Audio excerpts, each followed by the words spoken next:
agradecemos, pero lo aceptamos. Buenos días a todos, bienvenidos a un nuevo encuentro aquí en la zona de industria del Sitges Festival. Y nada, hoy muy contento porque tenemos, aparte de dos extraordinarios talentos, son hermanos, son una pareja artística, un dúo artístico que ha triunfado en Estados Unidos y con películas de género, que eso es muy importante, y que tuvimos la suerte de que, bueno, un poquito en el principio, pues aquí pasaron cosas en Sitges, ¿no? Con aquel maravilloso cortometraje que me acuerdo que descubrí a las 4 de la mañana en mi casa, entonces eran en DVD los visionados, y lo puse y empecé a gritar, ¿qué es esto? Que era Mama.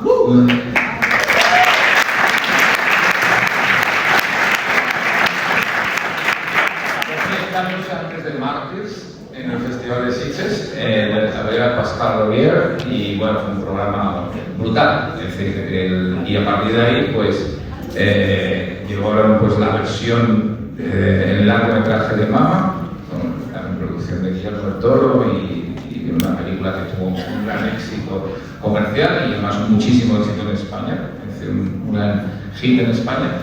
Y de ahí ya, pues, evidentemente, una aventura que se prolonga al final con una de las películas de terror más taquilleras y más mediáticas de la historia del cine, del fantástico del cine, es decir, que es la versión de la novela de Stephen King, It, en dos partes, que fueron un verdadero impacto. Yo creo que renovaron incluso todo el interés, y hay bastante sobre Stephen King y sobre el personaje, sobre todo de este personaje terrible, ¿no? Estos payasos, ¿no? Que siguen dando muchísimo miedo y que luego, después del éxito de It, han seguido ahí, ¿no? Ya sabéis por dónde voy, pero por It, evidentemente, una versión, como tiene que ser las versiones de Stephen King, con películas evidentemente largas, donde se hable de todos los personajes, se les involucre en la trama, y ha sido un placer llegar a estar, y luego transmitir en el universo superheroico también, y ahí está Flash, y no sé lo que nos tendrás, lo tendréis preparados para el futuro, pero bueno, espero que sea mucho y que siga la línea de éxito y de calidad en nuestros planteamientos, y de llegarnos, nos pone muy muy felices el éxito nuestro. Así que bienvenidos a Sitges. Creo que desde Mama no estabais aquí, ¿no? Desde Mama... No estabais aquí. Creo que... Puede ser, porque eres bastante deseados, es decir... Más de 10 años. Pero bueno, no porque no quisiera. Estamos igual, no hemos cambiado, el festival se ha hecho más grande. Estamos jóvenes, Los Ángeles. Nuestro sueño es aparte traer un lago a Sitges.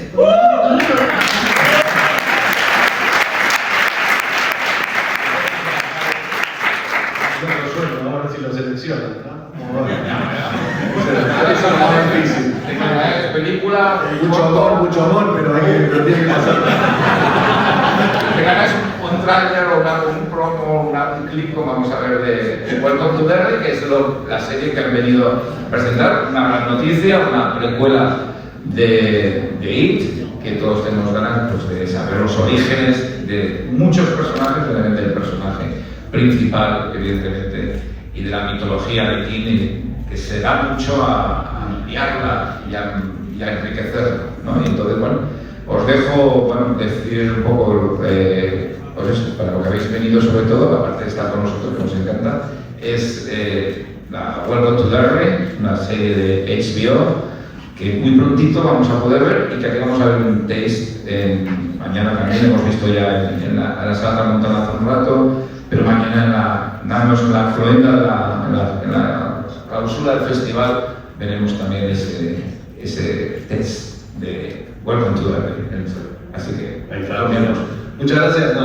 Rápidamente quería agradecerte por invitarnos, y como vos dijiste, hay una relación de mucho cariño a través de los años. Uno de mis primeros cortos en el año 96 fue seleccionado en Sitges, y ahí empezó mi afición y mi devoción por este festival. aunque no pude venir en esa época porque no tenía plata, me gasté toda la plata en la copia fílmica. Era la época donde no se mandaba por streaming o por video, tenía que mandar la copia fílmica, las proyecciones eran 35 milímetros, otras épocas. Pero bueno, mucho cariño por este festival, así que gracias por invitarnos. Y esta oportunidad es simplemente para hablarles un poquito de la serie que hemos hecho. Quizá es probable que todos los que estén aquí tengan cierto cariño por las películas. Y bueno, la serie que hicimos es un poco no una extensión, sino una exploración dentro de los grandes misterios que tiene el libro. El libro es una cosa gigantesca, monstruosa, llena de enigmas y premisas crípticas intencionales. Por otro lado, Stephen King armó una especie de rompecabezas sin terminar, y es uno de los atractivos, ¿no? Uno de los atractivos del libro. Al final te quedas con esa sensación de que no sabes nada de It.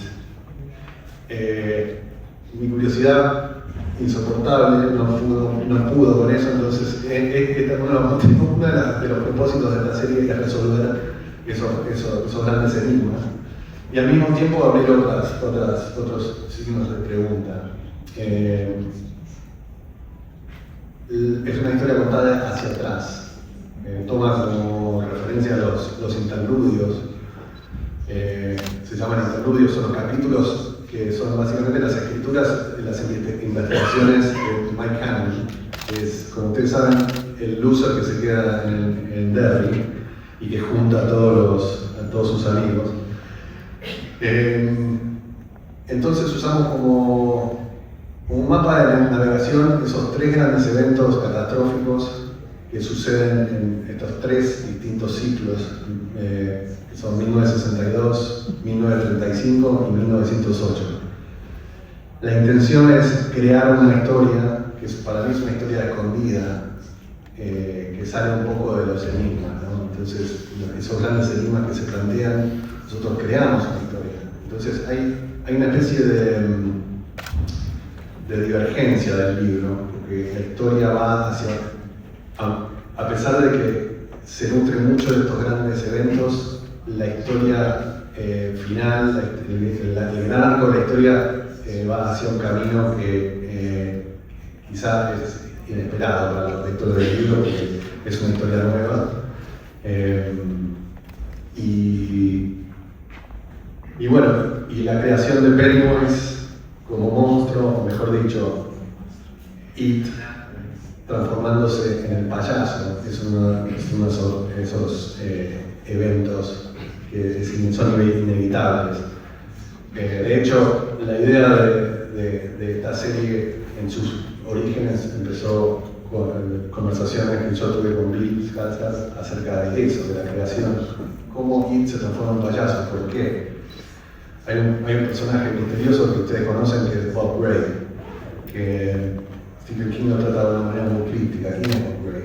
Es el hombre que era el payaso de verdad, pero de una manera tan, de nuevo, críptica, que al final no sabía bien exactamente qué pasó. Nuestra curiosidad nos llevó a contar esa historia. Voy a dejar de hablar ahora. No, y tenemos la enorme fortuna de estar trabajando con King, que tiene un ojo sobre toda su obra, pero específicamente sobre It, y realmente lee todo lo que hacemos, porque realmente, o sea, ve hasta el último esbozo del muñequito que se vende en Pop-Mart, pero aborda esta lectura de los episodios y después cuando los ve más como un fan que como un crítico tratando de ceñirse a su obra, ¿no? Es como le gusta que lo sorprendan. Aparte, claro, él escribió It hace hace más de 30 años, ¿no? Entonces es más de 40. Sí. Y entonces, nada, le encanta y nos va escribiendo mails. De repente, o sea, nos despertamos un día y nos explica cómo disfrutó el susto en el capítulo 7, ¿no? Es fantástico. Va a ser más de 40 años. Más de 40. Sí. Lo terminó en el 85, me parece. Sí. Así que. Pero es muy vigente. Vamos a la fiesta, o sea, vamos a la fiesta. es un libro que nosotros lo seguimos releyendo eternamente porque siempre estamos buscando recovecos y realmente es un libro increíblemente vigente. Ahora más que en el 2017, ¿no? Porque vigente.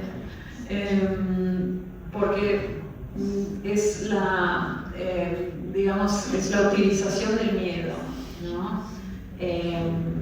Y bueno, yo me acuerdo hablando de esto, la utilización del miedo en el 2017 y ahora me parece la situación en la que estamos viviendo en el 2017 era un juego de niños comparado con lo que estamos viviendo ahora, ¿no? Entonces es algo que es increíble, pero lo seguimos reviviendo.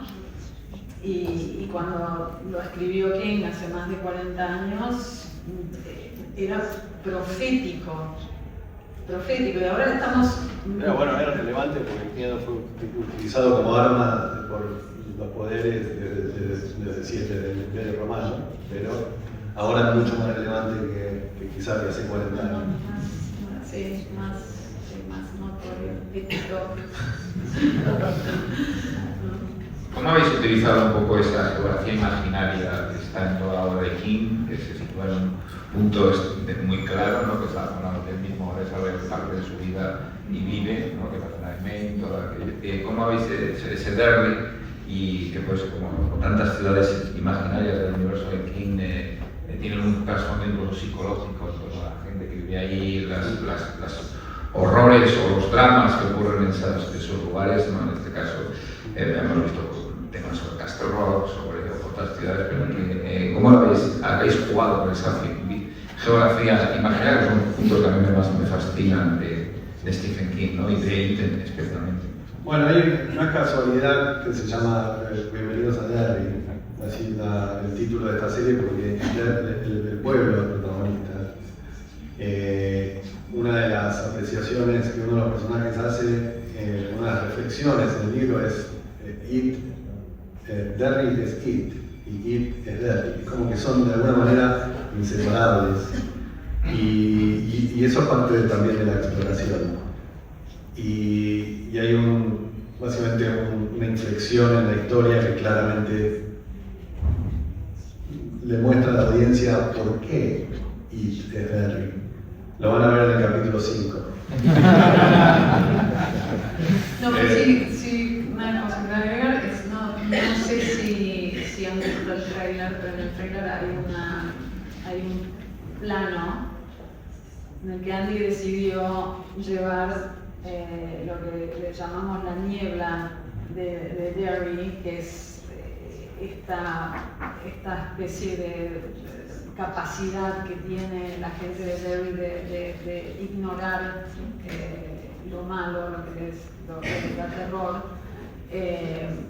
y Andy puso físicamente la niebla. O sea, eso fue un error. ¿Por qué? ¿Por qué? Bueno, porque la niebla, yo no quise ilustrar la niebla, porque en el libro le llaman la niebla fog a toda esta incapacidad de la gente de realmente ver lo que está pasando. Hay un momento que en la conclusión van a ver una niebla. Se ve en el trailer, no es se ve en el trailer, una niebla, pero que no es necesariamente atada a la niebla mental, que es como un poco más metafórica. ¿Para vos es la misma niebla? Es absolutamente la misma niebla.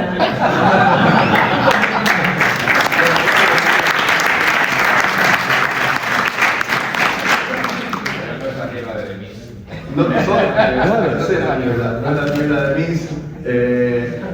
Yo te he convencido que es otra niebla. En fin, me equivoqué, pero fue una idea mía, pero me equivoqué. Pero bueno, lo dejamos abierto a la interpretación. A ver qué piensan. Pero sí, hay una niebla al final y tiene que ver con esa expansión. Hay ideas nuevas, hay revelaciones sobre It, sobre su naturaleza, sobre su modus operandi. Y al final hay una gran revelación sobre por qué It es Derry. Así que veámosla. Aguanten hasta el capítulo 5 y si le dan ganas de seguir, sigan porque se pone mejor. No esperamos hasta el 8 como en Twin Peaks. No. Cada capítulo es una patada en los huevos. De las buenas, ¿eh? De las buenas, esa que salís riéndote. Bueno, pues pasamos a hacer las preguntas, las tenéis preparadas. Preguntas concretas, directas, para que todo el mundo pueda participar. Y adelanto, no podemos contestar nada sobre Batman. Ante todo, muchas gracias por vuestra amabilidad, Santi, por su empatía, porque aparte de ser un genio director, sabéis que podéis ser buenas personas y eso para el fandom de Sitges, Club de los Perdedores, es muy importante. Gracias. La pregunta es, bueno, este año cumple 50 años esta película, la obra maestra de Tiburón, hasta que llegó un genio de Avellaneda y la superó como película de terror con mayor recaudación. ¿Te dio vértigo en ese momento para hacer la segunda parte y la serie? Entrar en este mundo, si digamos, ya tan grande? No, pues la presión propia es suficiente. La presión que uno se pone como para encima pensar en las presiones externas.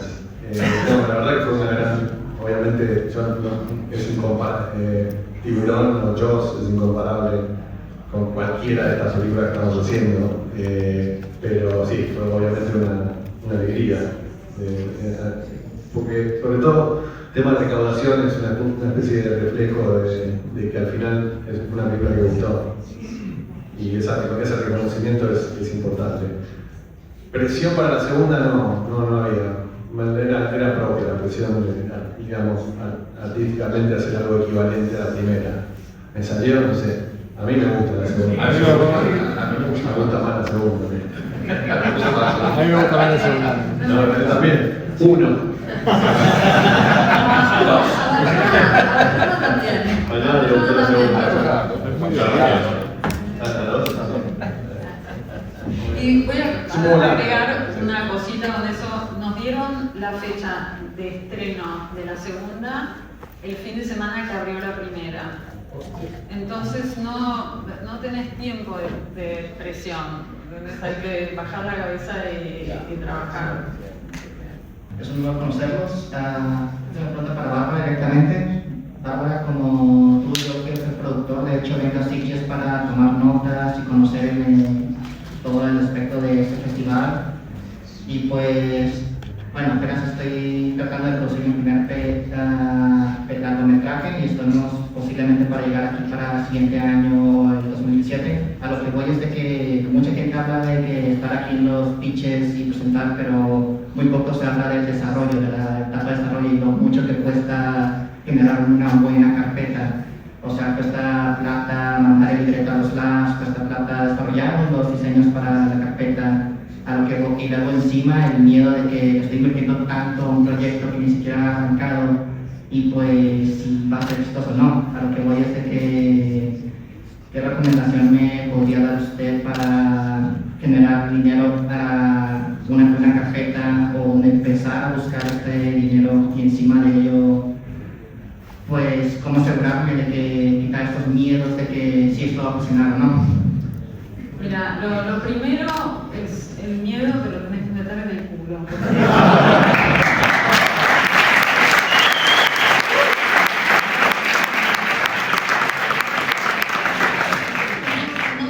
No sirve para nada.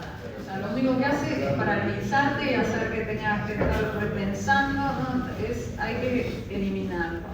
Y lo que recomiendo es que te cases con una idea en particular, especialmente en este momento. Después podés diversificar y tratar de tener varias cosas en desarrollo, ¿no? Pero en este momento es básicamente tener una idea absolutamente crucial y darle con toda. ¿Cómo recaudar dinero? Mira, yo no sé cuánto dinero necesitas en realidad con la tecnología que hay en este momento. Lo que necesitas es una idea brillante, es eso. Y con esa idea vas a poder romper, aunque quiero decir que lo rodas con el móvil. En el momento en el momento presente, lo que se buscan son los high concepts, ¿no? las ideas que puedan portar a través. Una idea, yo veo muchos cortos y hay cortos que están rodados preciosamente y que se han ocupado de unos detalles que realmente no me interesan en un corto. Yo lo que quiero ver en un corto es una idea fantástica que me permita ir al próximo paso, y entiendo que los cortos son importantes y tienen su lugar, pero si realmente el goal es llegar a ser el largo, yo creo que lo que tenés que concentrarte en encontrar es una historia que tenga un gancho infalible, básicamente, y corto. Porque lo que hace un corto es que lo ve mucha más gente. Y esto, viste, es doloroso cuando le decís a un estudiante no hagas un corto de 12 minutos porque la gente no lo mira. Pero es verdad, hay muy poca gente en la industria que tiene esos 12 minutos. Entonces, mira un corto de 17 minutos, después otro de 18, otro de 22.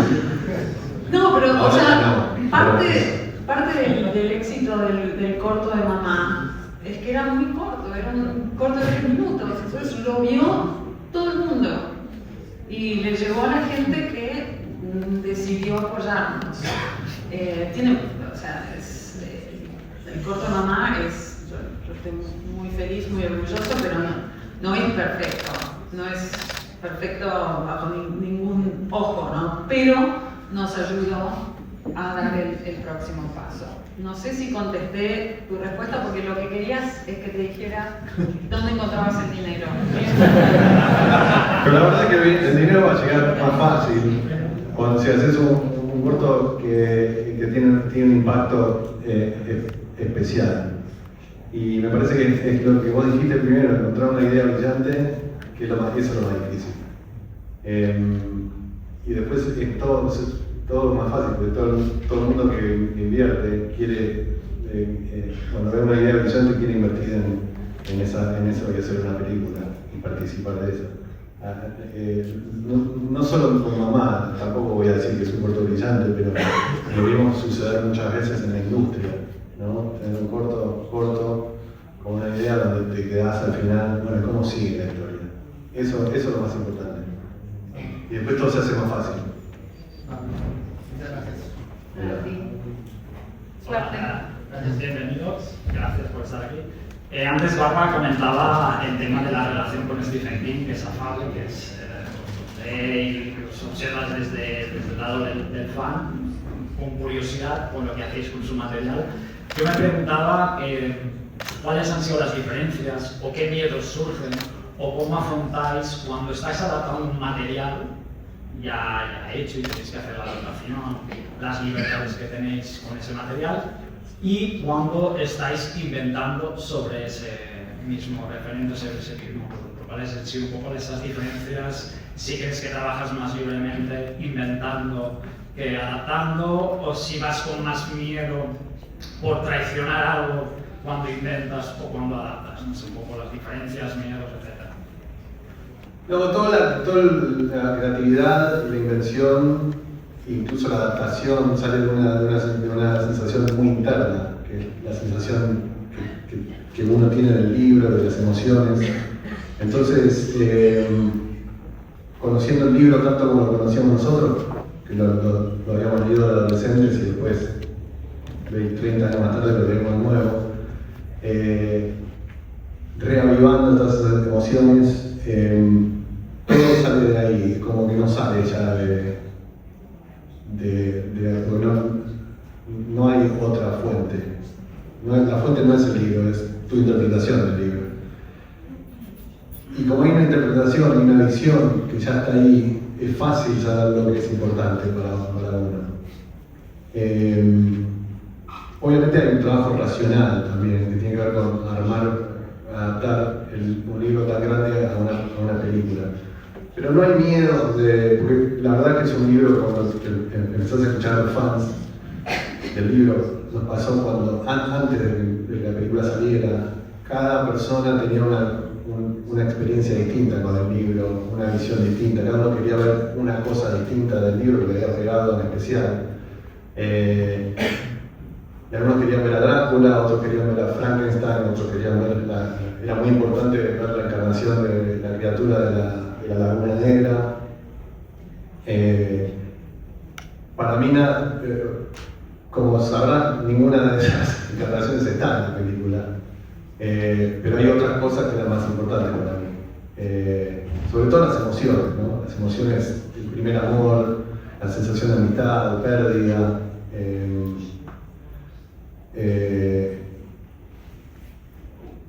Anhelo,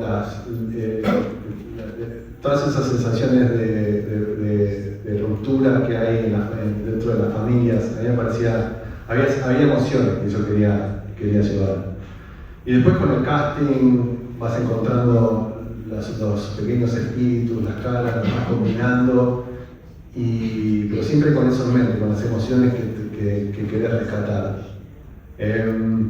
En la serie es un poco distinto porque en la serie hay mucha más invención, no es una adaptación literal de los eventos, sino que creamos historias alrededor de eventos que son crípticos. Y no hay mucha presión ahí, de nuevo, siempre con la bendición de King, cada vez que le damos una historia o un tratamiento de lo que queremos hacer. Pero hay una confianza, me parece. Hay un pulso, hay un buen pulso en decir, bueno, además no trabajamos solos, también trabajamos con otros escritores y hay un trabajo en equipo.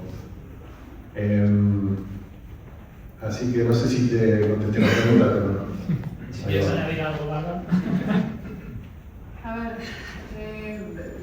¿qué puedo agregar sobre esto? Lo que King tiene para nosotros, y creo que con toda su obra, es que él decide que se va a fiar, y que no va a estar siendo tiquismiquis en un área porque no le sirve a él. Lo que le gusta a él es crear nuevas historias y está revisando para corregir las 2000 adaptaciones que están sucediendo al mismo tiempo. O sea, en este festival hemos tenido Life of Chuck, solo este año, Life of Chuck, Welcome to Derry y The Long Walk. 3, o sea, es una máquina porque él ha decidido que es así. Él ha decidido que le gusta que sus películas sean adaptadas, hace que los productores puedan accionar su trabajo muy fácilmente si les tiene respeto y cariño, a partir de ahí se comporta como una persona que confía en lo que estás haciendo, ¿no? Con esa confianza hace que los cineastas estén mucho más cómodos adaptando. Que hay adaptaciones en Hollywood y en cualquier país del mundo, en cualquier industria de cine, que son una pesadilla, que tenés al autor del libro respirando en el cuello. No vamos a hablar de cuáles, pero hay unas cuantas y claro, ¿para qué sufrir? ¿No? Es ridículo, ¿para qué sufrir de los dos lados? ¿No? El autor del IP y después el adaptador, es una tortura. El libro siempre está ahí y luego tendrás la película. ¿Cómo? Que digo que el libro siempre estará ahí cuando quieras volver al libro y tendrás la película si quieres ir a la película. Definitivamente. Gracias. Hola Paco Rolandi, gracias por estar aquí.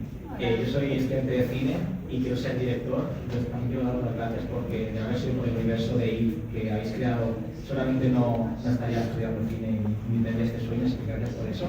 Y un poco por ahí ha tirado mi pregunta, ¿qué te sirvió a ti durante tus años de estudio cuando no tenías los medios de los que después por suerte pudiste disponer para hacer estas películas?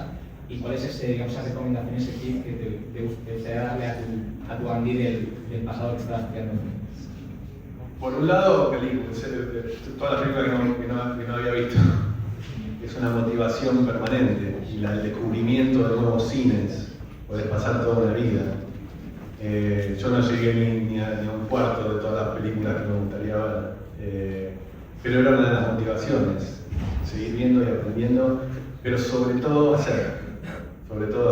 Había un deseo y una necesidad adolescente casi de hacer. Porque, claro, cuanto más joven sos, más confianza tenés. Es una extraña la arrogancia del que no sabe. Y que por algo está ahí. El que no sabe lo que no sabe. Pero hay una confianza que te arroja. Y yo veo mis primeros cortos y que son un desastre.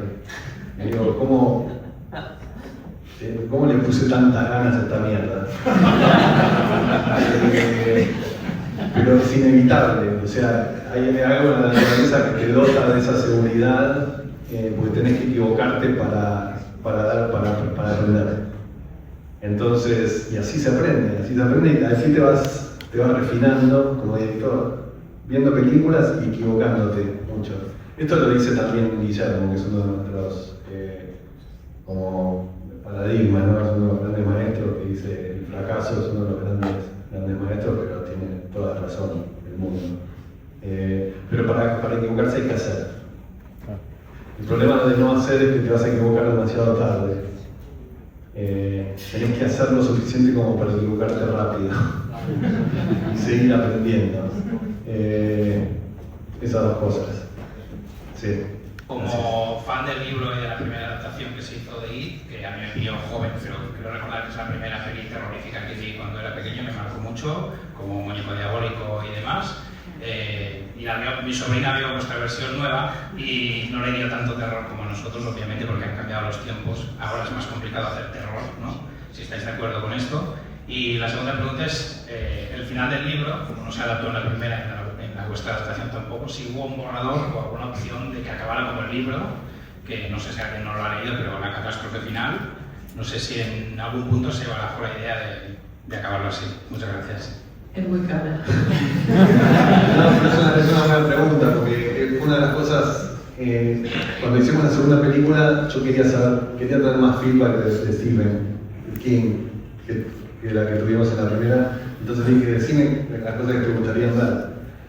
Y me hizo una listita y una de las cosas que me gustaría ver es el standby, que es la torre de agua rodando por la colina.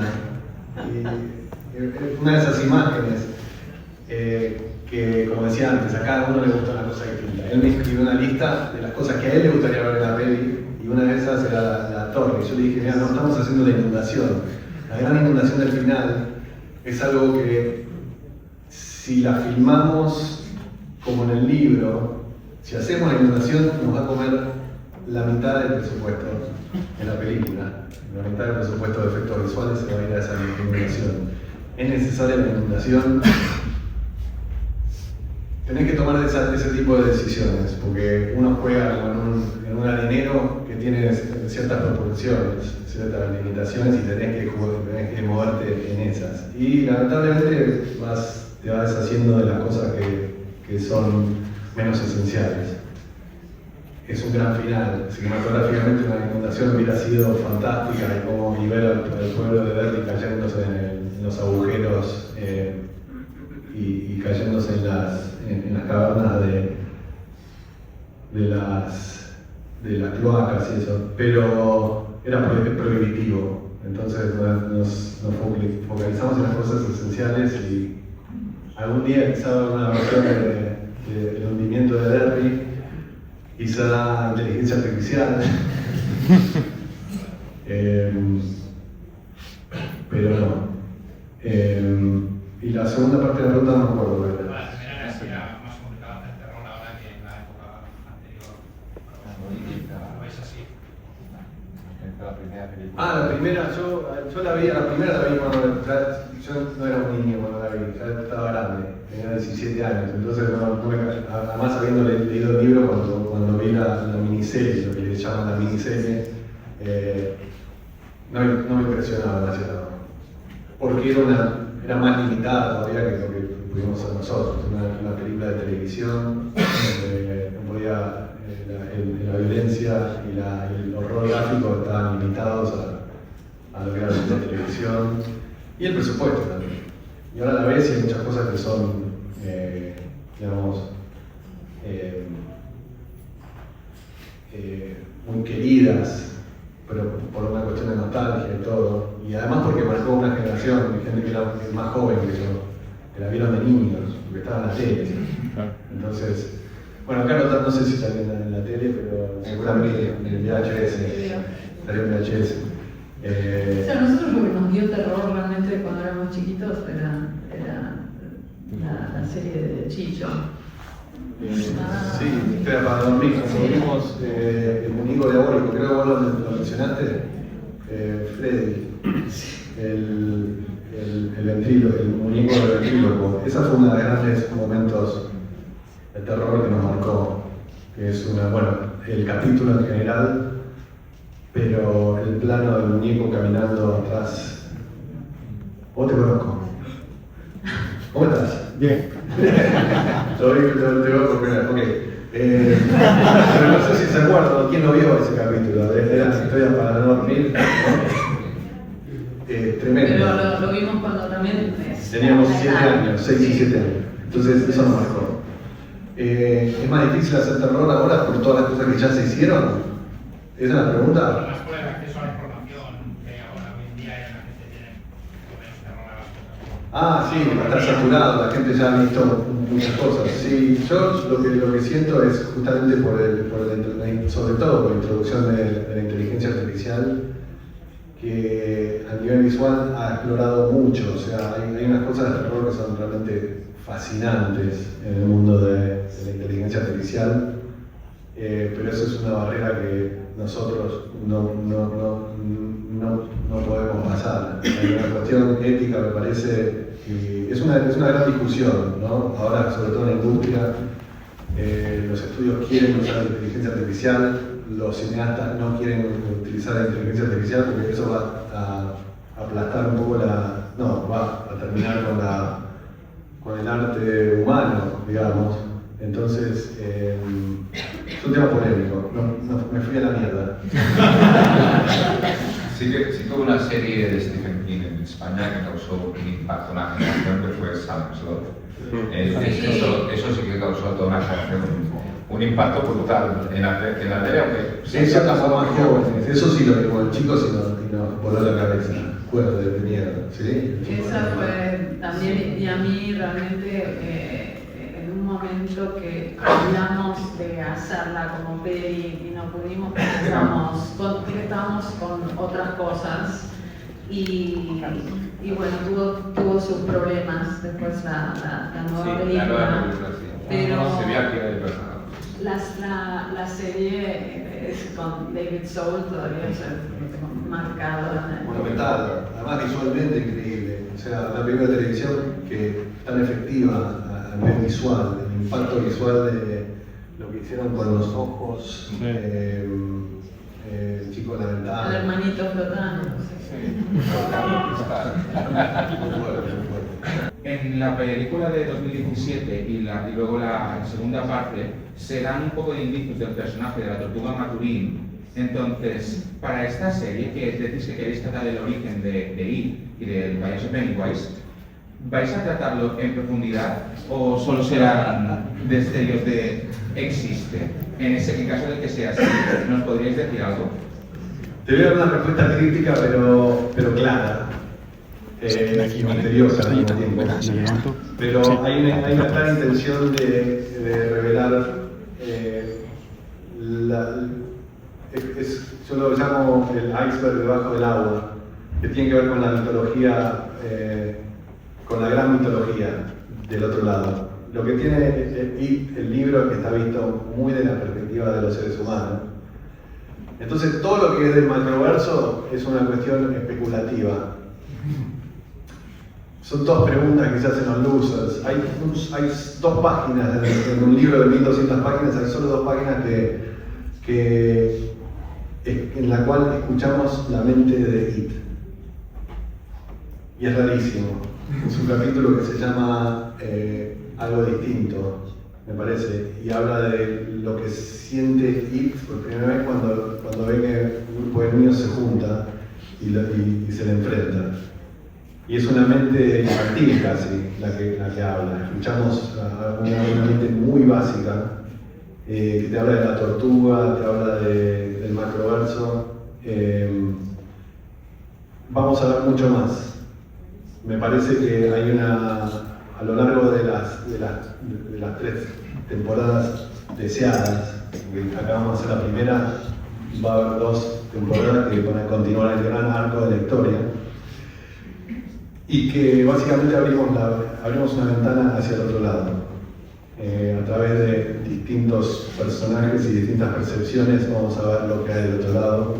Va a haber una influencia de la tortuga, vamos a entender un poco más el rol de la tortuga de Maturin en esta gran historia y la relación que hay entre esta dimensión y el mundo del macroverso.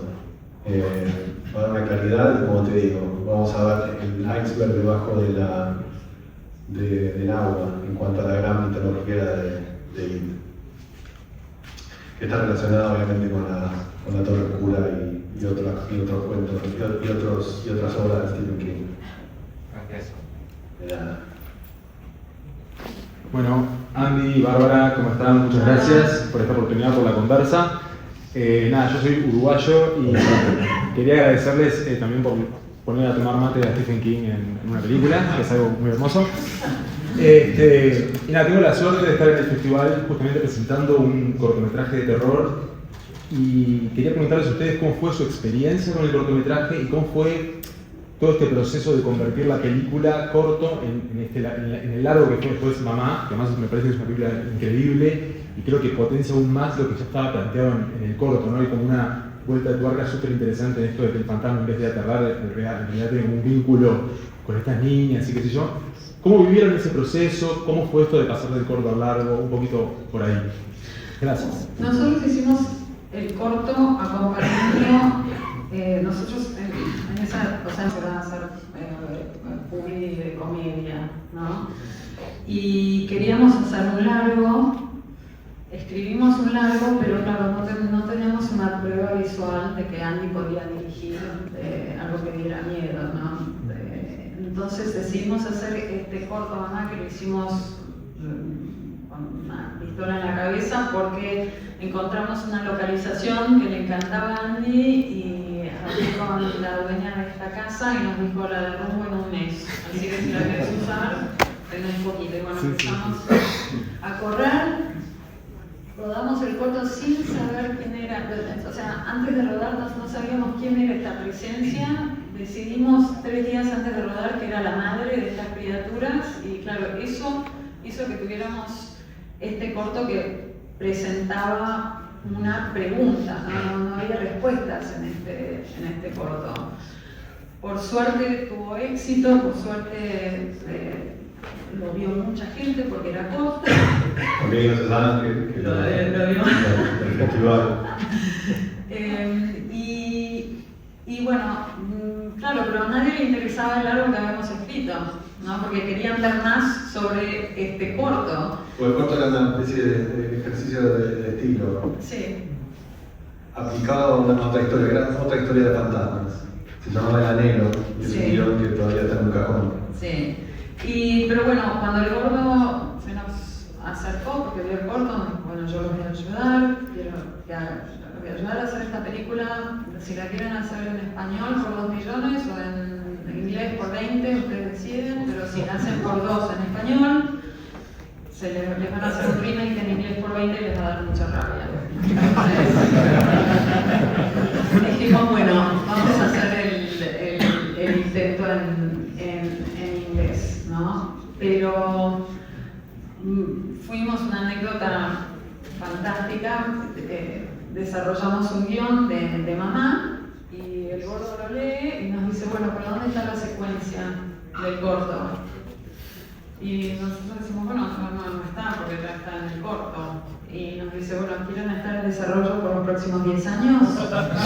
Entonces la volvimos a meter en la película y ahí tiramos para adelante. Pero lo que te diría, sobre todo si tenés el corto hecho, ya prepárate para borrar en este momento. Y mantenete abierto. O sea, nosotros creo que teníamos terror, ¿no? Y ayer estuvimos hablando con un par de cineastas que tenían terror a dar el próximo paso, sea tanto en largo en español, en inglés, en lo que sea. Mantenete abierto, porque no te pierdas ninguna oportunidad. Mantenete abierto a lo que te ofrezcan. Todo lo podés cambiar, todo lo podés llevar a un lugar, digamos, que te haga sentir orgulloso. Pero es lo mismo, la base es exactamente lo mismo. El miedo no sirve para nada. Entonces hay que tirarse a la pileta. No sé si eso va a servir. Y me acuerdo de la secuencia que es muy graciosa porque es como el corto, pero en vez de aparecer el monstruo aparece Jessica Chastain, ¿no? En la secuencia. Es distinta, la película va a ser distinta. Pero funciona, es como un easter egg casi. Sí. Bueno, pues hasta aquí el encuentro. Seguimos con...